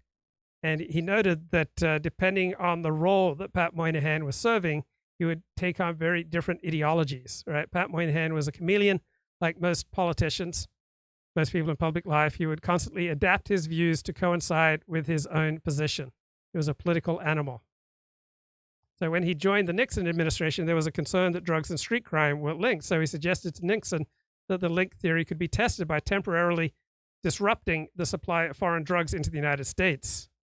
He didn't realize that Nixon's staff would expand his idea into the war on drugs. And he says, I was as surprised as anyone when they turned my suggestion into the war on heroin. Tom Wolfe, one of my favorite journalists and novelists, said that a memoir to be true would have to describe the writer's most painful humiliations, as Jean-Jacques Rousseau did in his Confessions. But that's not easy because our brain is not wired to relive painful moments. And to test Wolfe's proposition, I later tried to recount one, but as he predicted, it was too traumatic. So our brain just tends to shut off our most painful moments. It's very, very difficult to relive them. So in 2008, Edward J. Epstein recalls receiving an email from Katie Rossman, a reporter for the Wall Street Journal, asking about an exchange he had with her and Barack Obama in 2003, when Obama was still serving in the Illinois Senate. And Edward J. Epstein had no recollection of that evening. But after he talked to enough people, it turned out he did have this long, lengthy discussion with Barack Obama in 2003. And Katie Rossman was so impressed by the discussion that she pitched the New York Times on doing a profile on Barack Obama, but it was rejected on the grounds that a story about an unknown Chicago politician did not belong in the New York Times. This is 2003. Then 2004, Barack Obama gives that big speech at the Democratic Convention and moves to the national stage. Edward J. Epstein wrote a book that was influential on me in the early 80s when I finally read it, but the book came out in 1976. It was called News from Nowhere, and he looked at how network TV news was made. So this is a product made by an organization. So at one level, a newspaper, a news person can choose to prepare individual stories, and the organization can choose the news person, but only those who are able to adapt to the network are retained and promoted, right? Those unable to accept working within the group and working within the network's values get weeded out and shunted aside. So it's primarily the organization, not individuals, that determines the pictures of society represented on national TV. So to the New York Times, New York Times is very much an editor's newspaper. It's very top-down, right? Not a lot of investigative journalism. The editors decide what's important, and then the reporters have to live up to those directives. So this story from 1973 is particularly prescient to today.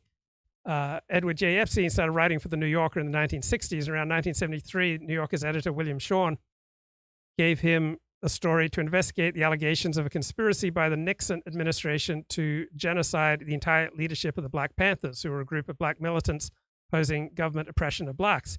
And so at this time, the New York Times, Washington Post, Los Angeles Times, other newspapers reported as fact that the police had killed 28 Black Panthers. So was this part of a pattern of genocide? And Edward J. Epstein went out and investigated, and all the deaths were essentially accountable for by normal law enforcement reactions. There were 4 questionable deaths. All of them were done by local, not federal police. So not one of these 28 deaths was the product of federal law enforcement. So these false numbers about the federal government had deliberately murdered 28 Panthers were just false numbers bandied about in our most prestigious news media, and completely unrelated to what was true. Right? The news media just swallowed the story and then promoted a conspiracy theory that was completely bogus about government genocide.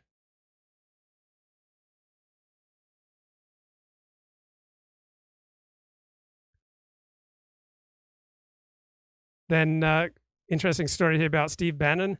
So in 2018, Jeffrey Epstein sought help from one of his close friends, Steve Bannon, right?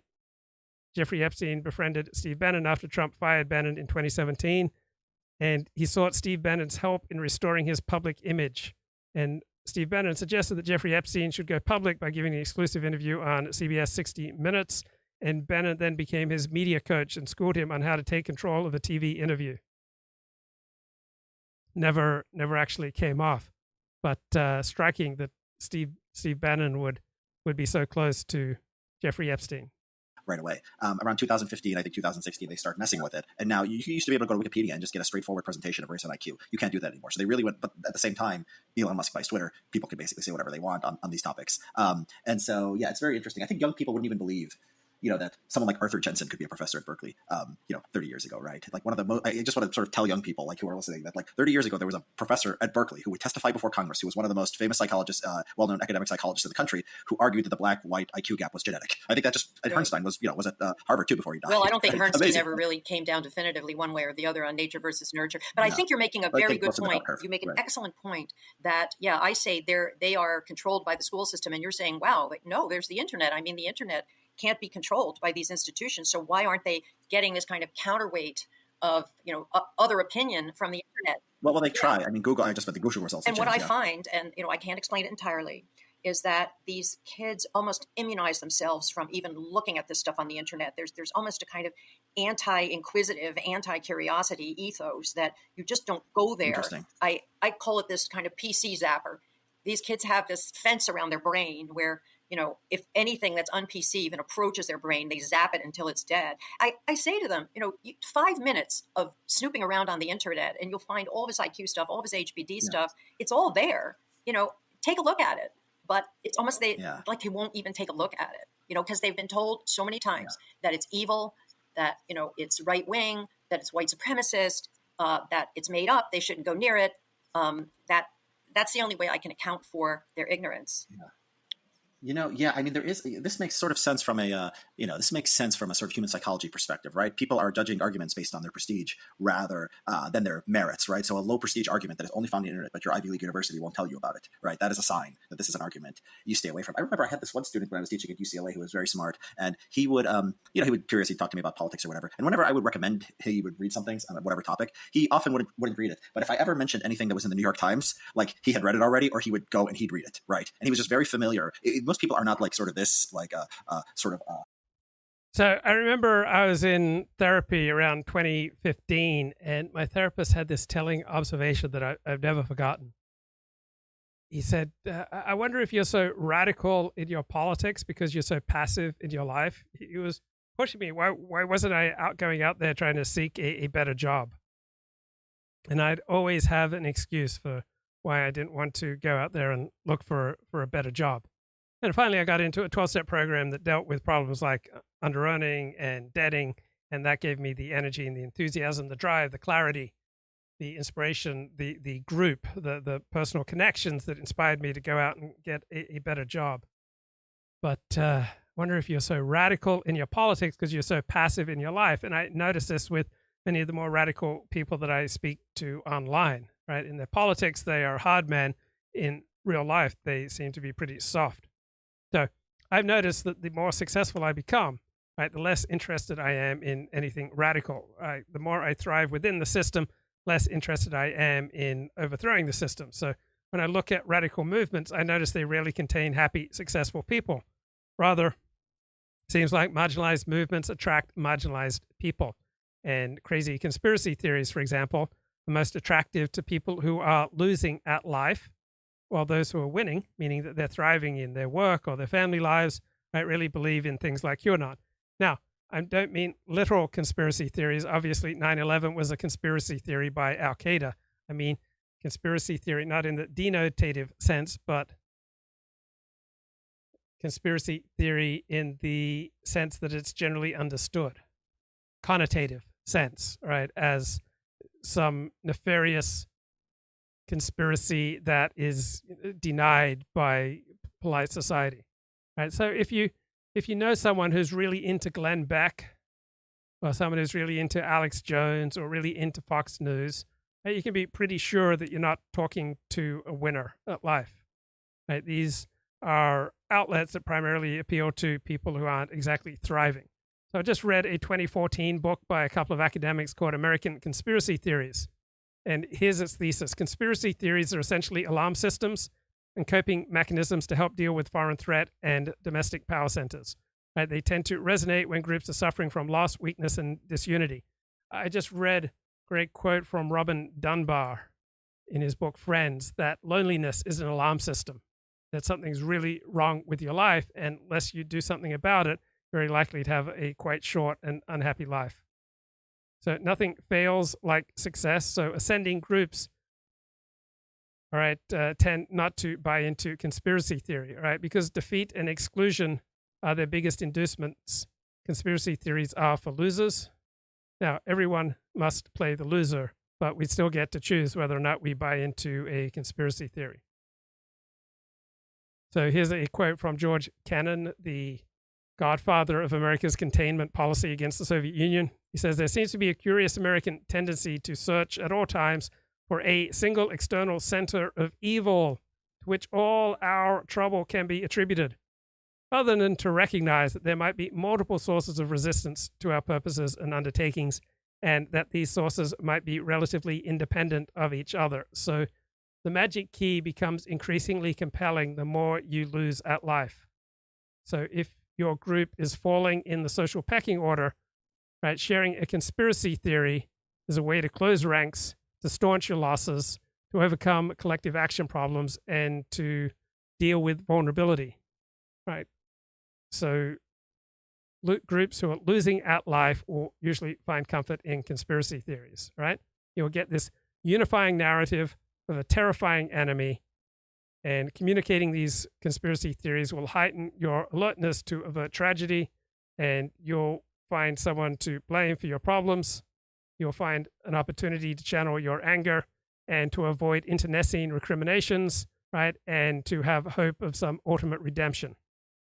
On the other hand, victory is a lax disciplinarian, right? The more you win at life, the more likely you are to become lax. Right? Large winning groups feel less anxiety. They feel more agency in their life. They feel like they're more in control, and they have less need for conspiracy theories. But as losses accumulate, right, conspiracy talk is the most likely to issue from those who fail at life. So we all find living with failure, living with power asymmetry more uncomfortable as time goes on. So 9/11 truth of the theories only began to strongly resonate, not immediately after 9/11, but in the beginning of Bush's second term. One thing that's curious about radical conspiratorial writings is that they are only a more intense version of mundane political discourse. So regular politicians highlight problems, advocate solutions, call for concerted action. Conspiracy theorists highlight an abysmal state of affairs. They advocate titanic policies. They call for concerted action right now.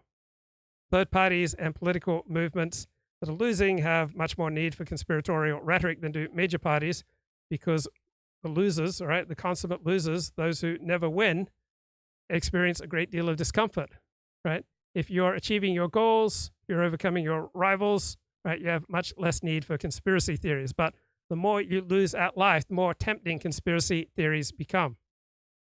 So how do you spot winners and how do you spot losers? So I did a Google search on this. Here are some of the things I found that resonated with me. First, Amy Wax and Richard Hanania. Obvious the extent to which they're sort of prestige driven. I think people just have this to some degree. If it's in the New York Times, if it's some major newspaper, then they'll take it seriously. Those of us who just will go to the internet and find whatever idea seems to best explain the fact patterns and the data that we see in the world, that's just rare. So yeah, you're making a good case for sort of it has to come from the top down. It has to be we have to make these ideas prestigious somehow, which I guess is one reason we had this debate last time. You can't just throw away the university. You need something has to have prestige. Yeah, right? And otherwise there's self-policing. And the word prestige, yes, absolutely, it has a lot to do with prestige. But in the current era, prestige has become moralized. See, that's part of what woke has accomplished, is it has moralized these ideas or demoralized them so that they're either good or evil, and it's contaminating somehow to even go near them. It's a genuine taboo. And I am continually fascinated by the outsized influence of the New York Times, which is just, such a propaganda rag, so totally dishonest, so full of falsehoods and half-truths. And yet there are a very significant number of incredibly influential people who, whatever the New York Times says, that's the truth. That's what they believe. Okay, question from the chat. Luke, what would you say to a room full of young male Jewish professionals on the topic of fighting anti-Semitism? Okay, if they're Jewish, I would note that there's nothing in Judaism that says we need to fight anti-Semitism, right? There are far more important things to do in life. So, get on with your life, right? Fighting anti-Semitism is a made-up moral mission for those who are insecure in their Jewish identity, right? If you're already practicing Judaism, you already have a fulfilling life. You don't have to make up some mock heroic mission like fighting anti-Semitism, just like human rights, right? Human rights as a major popular concern only emerged in the 1970s, and it only emerged among people who'd become disillusioned with left-wing politics, right? When they saw that various types of socialism weren't really transforming the world for the good, when they'd become disillusioned with politics, they looked for a new way to feel heroic. And so even though fighting for human rights doesn't actually make any positive difference in the world, it feels good. It feels heroic. It feels important. Now, prior to the 1970s, human rights was properly understood as something that occurs within a particular nation state. All right, only a particular nation state can confer and protect rights. But human rights, as it's now known, has become a project since the 1970s, and Americans and Brits and Australians have this delusional idea that they can effectively fight for human rights in Africa or elsewhere in the world, and you can't, right? There's only one effective vehicle for developing human rights, and that is the nation state. And the rights that a nation state can afford you will vary depending upon its circumstances and the nature of its population. Another thing I would say, that the stronger your in-group identity, right, the stronger your Jewish identity, the more you'll be blind to behaviors and language used by Jews that engenders a negative reaction. So I would certainly not want somebody to live a life without the pleasures, joys, strength, energy, excitement that comes from a strong in-group identity, but you need to simultaneously step outside of that in-group identity at times and consider how your words and how your actions will be perceived by those who are not in your group. So that's a way that you can be both in your in-group identity and successfully navigate the wider world by taking into consideration the effect of your words, or how your words would be perceived, or how your deeds would be judged by those who are indifferent to your group. I guess I would also say that different groups have different gifts and often different agendas, that resources are finite, but human desires are infinite. Ergo, individuals and groups will frequently be at odds, and the more intense the conflict over resources and power, right, the more likely it is to turn violent. I would say that trying to promote a stronger American relationship with the Jewish state of Israel is not really in America's interest or in Israel's interest. And it is only creating a whirlwind of opposition to Jews if we keep pushing for America to bail out Israel. And that's the source of all their knowledge. The New York Times is still incredibly powerful. Yeah, I think that's right. Among conservatives, do you see sort of, with the recent sort of what's going on in politics, we talk about, racial differences and wokeness. What's really influencing politics recently is abortion. And it just, I think really since Dobbs, it sort of really brought home to me how much people like me and you are in a coalition with these theocrats, basically, who are, losing elections. And I just find this amazing horseshoe where they're, they use the same arguments as the left. They talk about, anyone who's pro-life or pro-choice or who believes in, surrogacy or IVF is a eugenicist. We're the people who are the true egalitarians. egalitarians. We believe, everyone's equal and everyone has worth. Do you see sort of how you think about sort of the influence of sort of this Christian right sort of, this sort of philosophy on the right, and how it it reinforces sort of the leftist resistance to genetics and, race realism, all this stuff? Yeah, absolutely. I think that the right falls into the trap of borrowing the playbook of the left and the language of the left and the paradigms of the left. Absolutely. They do it when they talk about emotional harm and upset and trauma. I mean, the whole anti-Semitism debate is, straight out of the playbook of the left. Absolutely. You have to understand that there is a very, very strong strain of egalitarianism in Christianity, right? I mean, a lot of these ideas come out of Christian belief. And so, it's in the air that if you tout equality and promote equality, you're a good person, you're a pious person, and only evil people defend hierarchy and inequality. So it's very tempting for the right to borrow those concepts and that language. So I did some research to put together a blog post on what distinguishes winners from losers. All right, chat says, appreciate your answer on fighting anti-Semitism. Look, our young rabbi found some anti-Semitic posters in his neighborhood, asked us what we thought. So if your rabbi and congregation are Orthodox, then fighting anti-Semitism is just not part of the Torah tradition, right? There's nothing in the Torah tradition that says we need to go out there and fight anti-Semitism, right? That's overwhelmingly a preoccupation of Jews who aren't observant. If you're observant, right, if you're leading a traditional Jewish life, if you're studying Torah, you don't have time or interest to go out there and fight anti-Semitism unless you found some lucrative niche, right? So the smartest rabbis, generally speaking, don't engage in kiruv. Kiruv is, outreach to non-religious Jews and try to bring them closer to the path of Torah. But for less intelligent rabbis, right, this is a way of making a living.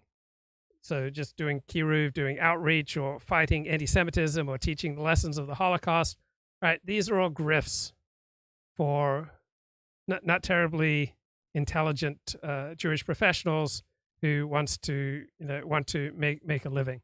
So this rabbi is a Chabadnik, but the group ranges from the non-observant to somewhat observant.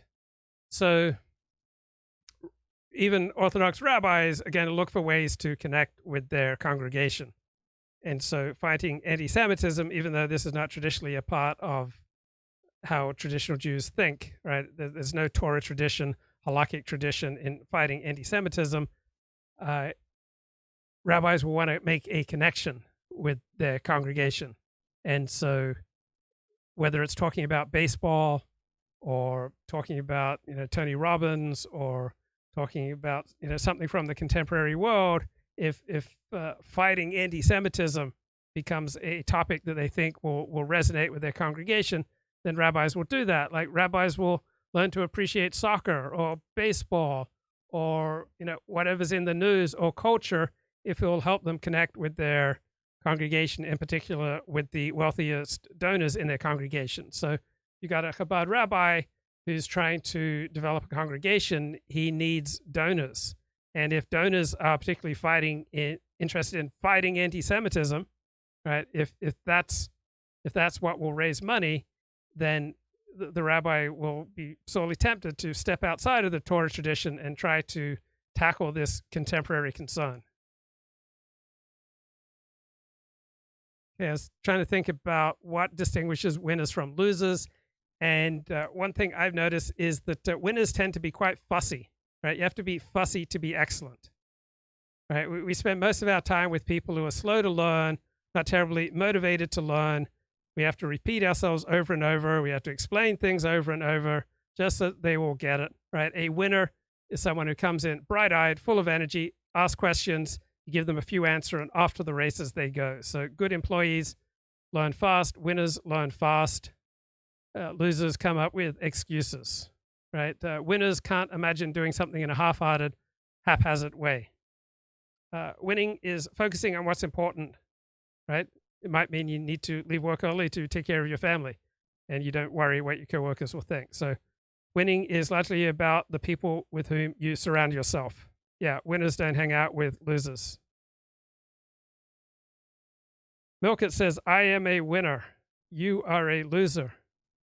Okay, you're also an ex-member of this show. Right? I don't put up with abuse, so you're gone. When I get around to it. So remember Trump's description of Jeb Bush as low energy and how devastating that was? Because a large part of Donald Trump's success stems from the energy and excitement that he creates, right? He is a pretty fun guy. Like, people who like Donald Trump personally like Donald Trump. They think he is a fun guy, someone that they want to hang out with. And part of that is just the energy that he puts out there. And so I was just listening to New York Times pollster talking about the appeal of Donald Trump. So this is relevant here. I think that this is a party that is a little bit divided about whether it ought to be oriented around a man or oriented around some bigger set of ideas. In the lead up to the 2020 election, Republicans were very much, we are the Trump party. They really saw their identity through the lens of, I'm a supporter of Donald Trump. And very shortly after that election, you had January 6th, and suddenly there really was a bit of a break away from that. It has rebounded since, but I think it's very valuable to note that his opposition has not really taken a bite out of him. You had, in the Republican primary, Chris Christie making the sort of forceful case against Donald Trump, but he did not find that there was a huge market for a candidate whose primary message was Donald Trump is unfit to serve. So he hasn't really had anybody with a ton of credibility with the Republican base taking serious shots at him. I think that we look too much at the supply in politics, like what candidates are supplying, and not enough at the demand. And it seems to me the reason you didn't have more credible Republicans taking a bigger bite out of Donald Trump is that as people wanted to win an election, they knew it wasn't a good idea, right? I mean, people try different things. Every time. Okay, that's Ezra Klein there interviewing the Republican pollster on Donald Trump's undiminished appeal. All right, here are traits I associate with losers. They tend to be passive. They tend to be listless. They tend to be boring and bored. They tend to cultivate victimhood and conspiracy theories, and they tend to be isolated. So this is Robin Dunbar in his 2021 book, Friends. Quote, loneliness is an evolutionary alarm signal that something is wrong. It is a prompt that you need to do something about your life, and fast. Even just the perception of being socially isolated can be enough to disrupt your physiology with adverse consequences for your immune system, as well as your psychological well-being that, if unchecked, lead to a downward spiral and early death. I love it. Great summary. Loneliness is an evolutionary alarm system. All right, traits that I associate with losers. I feel bad when I'm around them, right? Good people make you feel good. Bad people make you feel bad. There's a frantic quality to losers. They tend to be vague, while winners know, right, how much time they have, what their resources are, right? Losers engage in idea deflection. They can't hear new ideas. Losers love drama. They have a compulsive need to prove things to others. They cling to useless possessions. They give away their time. They fixate on their hurts. There's a discordant note to them. They tend to be takers rather than givers. They take long hits of copium. They say things like, please clap, and they wear medals to work. Right, here are traits that I associate with winners. They have energy, drive, passion, clarity. They are positive. They have friends. They are busy. I feel good when I'm around them. There's an underlying calm. They have an admirable way of life. They engage in tracking. So winners track their time and their finances, if necessary, their food, their exercise. They are open to new ideas. They have purpose. They have clarity and clear priorities. They quickly separate themselves from those who are bad for them. So I just had someone come into the chat and start abusing me. So boom, I blocked him because I'm not going to be a loser. Right, winners welcome feedback and they quickly discard that which is not helpful. There's a congruence to the life of winners. Winners rarely need to announce their boundaries. They're so formidable, you'd never even consider abusing them. And winners tend to be more givers than takers. So on Sunday, my favorite football team, the Dallas Cowboys, was absolutely destroyed in the wild card round of the NFL playoffs by the Green Bay Packers, right, 48-32. Now, once my favorite team went down 27-0, I just started laughing about it to my friends, right? When you can be amused by the life outside of your control rather than devastated by it, right? That's a winning approach, right? If you cry when your team loses, for most people, that does not embody a winning approach. Yeah, a winner overwhelmingly spends time with other winners. People feel most engaged when performing tasks that stretch them to the limits of their ability, and energy is infectious. Winners don't look for excuses. The priority must always be the priority. If something is important enough, it will take precedence. If it's not important enough, it will take a back seat. When a winner finds another winner, they want to be around them more. As the old proverb goes, as iron sharpens iron, so one person sharpens another. Wasting time means wasting energy. Knowing what to invest your time in is the key to maximizing time. Key is not spending time, but investing it, investing your time in the right people, the right processes and purposes.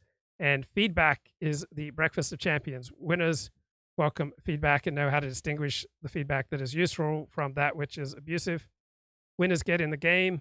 Winners ask for what they want. Winners understand their strengths and weaknesses. They understand their sphere of influence. They leverage the strengths of other people. They invest their time and their energy in the things that excite them. Winners show up, if important, even when they don't feel like it. And winners keep their actions congruent with their goals. A winner, right, when he's building a project, right, counts the project's cost to the last penny, right? Winning in life is a cumulative series of successive wins, and for every win, there are distinctive prices to be paid. And a friend says the single biggest thing is if a person is forward-thinking and planning, working toward action, towards some future goal, or are they just living in the past? So I've long defined happiness as simply looking forward to the day ahead. As people get older, they might naturally spend less time planning and more time reminiscing. While if you can look back with ease and joy and gratitude and forgiveness, that strikes me as winning. If you primarily look back with bitterness and rage, that strikes me as losing. We all will constantly lose at life. We'll lose jobs, friends, community, status, opportunities. We will all go through bitterness and anger and depression after significant loss, but winners get through this phase more quickly and adaptively than losers. So adaptive depression means you grieve what you lost, you notice where you might have gone wrong, you work on developing an understanding of your character defects that have created these problems, you get clarity on how these character defects have served you, like what needs in you are being met through these character defects, how they have cost you, and how you'd be better served by the opposite of these character defects. So, for example, I have often suffered from a lack of consideration for myself and for other people, and realizing how much this has cost me, right, has incentivized me to lead a more considerate life. And then after you've worked through various scenarios for how you wish to go forward in life, after you've considered your plans for the future, after an appropriate time, retreating from life, you then push forward with plans that will likely advance your interests. So maladaptive depression is the opposite. It means you just get stuck in depression. And denial means denying the significance of your losses and just pushing forward with gritted teeth without taking the time to learn or to grieve. So depression and anger and bitterness and rage, these are all adaptive responses at times. We never graduate from being human. We never stop cycling through feelings of competence, dependence, loneliness, grandiosity, and humiliation, right? We never graduate from these feelings. But I notice winners build healthy connections, strong connections with others. Losers try to manipulate their way through life. A winning employee makes his employer's priorities his priorities, while a loser employee ignores his employer's mission in favor of his own proclivities. So a winning friend is open to assisting his friends achieve their healthy goals, while a loser doesn't want his friends to excel him. So winners get good things done, while losers mope and complain and blame. Right, back to Republican pollster on Trump's undimmed appeal. Haley or DeSantis tipped up to more frontal attacks on Trump. It didn't move their numbers. They didn't get a reaction from that, from the crowd, in the polls, from the donors, whatever, right? These are sensitive politicians that said there was appetite for it. And I think that's my question, right? Why didn't Republicans want something like that? I think there's a feeling, maybe a hope, that people had that Republicans were looking for an alternative. And maybe they were open to an alternative. But what I think is clear here is they weren't looking for one. The analogy that I have used to describe this is think about somebody who has a favorite comfort food dish that they order at the restaurant down the street from their house. Let's say it's meatloaf. It's something that they know not everybody loves, but it's the thing that they like and it makes them feel comfortable. And they know if they go down to that diner and they order that meatloaf that they're going to like what they get. They know it's maybe not good for them. They know it's not for everybody. And so now the server comes along and says, well, hey, we've actually got an interesting special or two today. Do you want to hear the specials? I think it's the case that you had more than half of Republicans say, I'm open to hearing the specials. But at the end of the day, they really wanted meatloaf. They're hungry. They want to know what they're getting. And they feel like with Donald Trump, they know what they're getting, the good and the bad. They don't think he's perfect, but they have decided that the bad is worth it for the good they would get from him. And as a result, without sort of coming to the conclusion that, hey, maybe I should stop eating meatloaf because I might have a heart attack. There just wasn't really an interest in trying something new and different. Okay, that's Republican Pollster on Trump's undimmed appeal. That will do it for me. Take care.